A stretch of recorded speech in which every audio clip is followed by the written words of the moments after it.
We never went up 4.5% in 10 months, not that fast. And so here we are. So what is Powell doing? Well, he's given 5 speeches on the subject. I don't know why Wall Street doesn't listen, but he keeps trying. He said the same thing every time.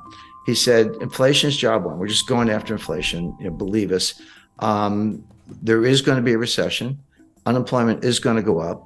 There's going to be pain. I've never heard a Fed chairman use the word pain. He used it 5 times in one paragraph in the Jackson Hole speech.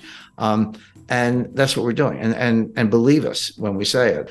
Now, how long will he raise rates? How quickly? And what's he trying to do? Powell is trying to get to something that he calls the terminal rate. But the definition of the terminal rate is it's a rate that's high enough to cause inflation to come down on its own without further hikes. So we'll get to a level, and then inflation is coming down, by the way. And in the last 5 months, it's gone from, in the U.S., it's gone from about 9% to 8.7, 8.2, 7.4, 7.1. So it is coming down.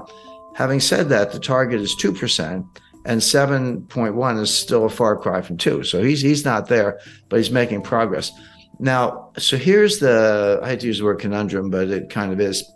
Wall Street's saying, you're done. You did it. Mission accomplished. Inflation is coming down. You got what you wanted. Give it time. Stop raising rates. You're going to kill the economy. But the Fed is saying, well, we actually don't know. We can't untangle it. Yes, inflation is coming down. That's objective. But is it coming down because we're still raising rates? Or is it coming down because we're at the terminal rate? Those are 2 different things. And right now, and this is what Powell's been saying, the Fed leans to the view that they're not at the terminal rate, that inflation is coming down because they're raising rates. They have not achieved the terminal rate. So my expectation is the Fed will raise interest rates 50 basis points on February 1st, and then probably 25 basis points in March. March 22nd is the Fed meeting after that. So those 75 plus the 450 we have now, that'll get you to 5.25. And even the more hawkish members think that that's probably the terminal rate. So Powell and the Fed have said, yeah, inflation's coming down, but it's because we're raising rates, not because we're at the terminal rate. We're going to get to the terminal rate, probably 2 more hikes, and then we'll pause. And then if we're right, we'll just let inflation come down on its own. And that may take a year. So all this stuff about the Fed pivot and cutting rates and all that stuff, I mean, the Fed's thinking mid-2024 before they do that. Now, Wall Street are saying, no, you're not going to get that far. You may be at the terminal rate already. You're definitely going to cause a recession. It'll be more severe than you think. And rates are going to have to come down sooner than people expect. In other words, you've already achieved the terminal rate. You just don't know it. And you'll probably be the last to know. So with Wall Street, with the cheerleaders, sending that message, but with some serious market indicators, including yield curves, sending that message, why is Powell sticking to the game plan as I described it? And the answer goes back to 1980, believe it or not, and what's called the Volcker mistake. People forget that there was a recession in 1980. It was sharp but quick. It was over very quickly. It had nothing to do with monetary policy. The Carter administration issued some dopey regulation on a ceiling on credit card interest rates. And the industry said, fine, we're just not going to lend anybody any money. The economy fell instantly, kind of like a smaller version of what happened in 2020 with the pandemic panic. And then they said, oh, sorry, just kidding. And then they took the ceiling off, and then things got back to normal. Now, this was a time when farmers around the country were driving front loaders and tractors to Washington, and they were circling the Fed building. And one guy drove his tractor up the steps of the Fed, and Volcker was being burned in effigy. That all happened. So it was a little bit of pressure. And of course, Congress was up in arms and the White House was up in arms. So Volcker, not quite panicked, but he cut interest rates 7 percentage points, not 0.7, 7 full percentage points to deal with the recession, which, number one, was unnecessary because the recession was caused by a policy blunder from the White House, which was quickly corrected. And number two, he had not won the fight against inflation. Well, after he cut rates and we came out of that very quick sort of snap recession, inflation got even worse. And that's when Volcker had to raise rates to 20%.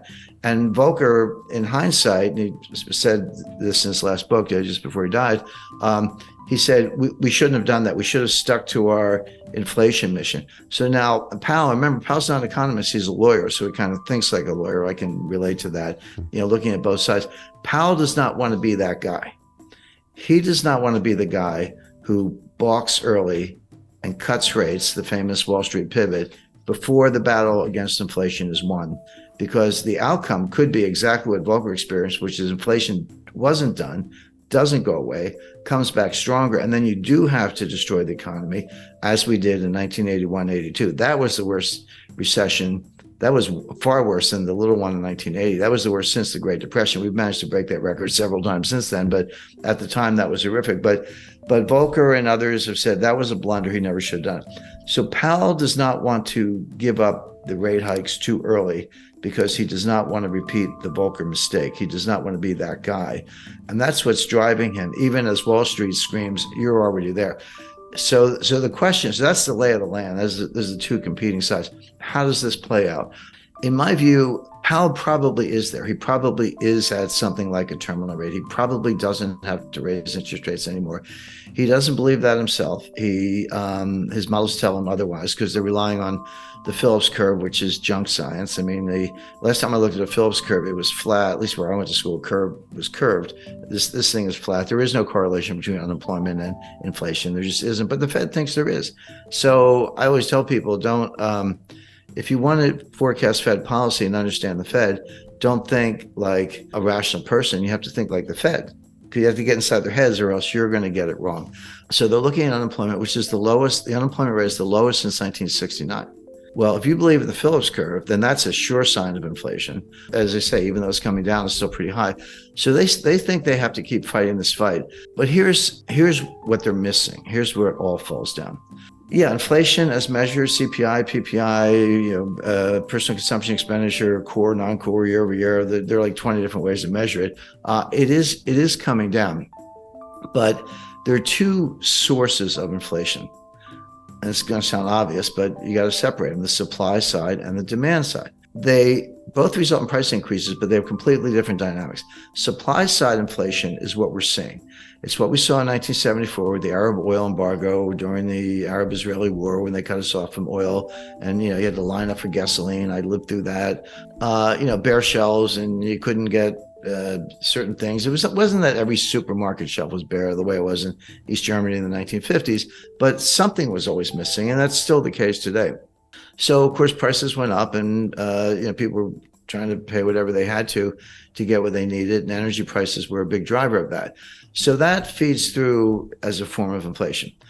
The other kind of inflation is from the demand side. So the supply side is called a cost push. Costs go up and they push it onto the consumers. The other kind is from the demand side. It's called demand pull.